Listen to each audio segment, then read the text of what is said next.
Noi ce la metteremo tutta perché siamo iperdeterminati, però fatemi dire che se vi scapperà qualche preghiera per l'Italia in questi 3 giorni, sicuramente sarà utile per tutti noi. Grazie. Così Enrico Letta al convegno internazionale sulle religioni organizzato da Comunità Sant'Egidio invoca le preghiere. Per la fiducia al suo governo, sì, ma anche per l'Italia intera, oggi in balia di una nuova profonda spaccatura politica.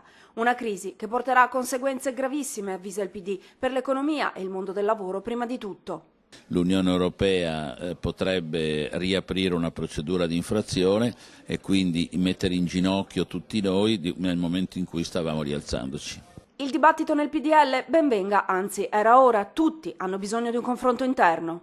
Nel caso nostro c'è il problema di trovare un'identità e sappiamo che abbiamo le scadenze, se si confermeranno, data la crisi del nostro congresso. Nel caso del centrodestra è evidente qual è il nodo, il partito personale e la scelta di proprietà della politica da parte di uno. Mai come in questa volta siamo molto compatti come Partito Democratico, siamo compatti nel ribadire che le vicende personali del Presidente Berlusconi non hanno nulla a che vedere con il Paese, determinati nel dire che dobbiamo avere la forza e il coraggio di andare avanti con l'azione di governo sulle cose da fare. Dal PD un appello alla coscienza dei parlamentari PDL, ricordando loro di essere stati eletti dal popolo con dei doveri. Credo che tra i parlamentari ci siano persone che hanno e sentono il fiato sul collo della paura, dell'ansia della gente che rappresentano, e quindi credo che anche negli altri schieramenti ci sia qualcuno che sta seriamente pensando cosa sia meglio fare per il Paese.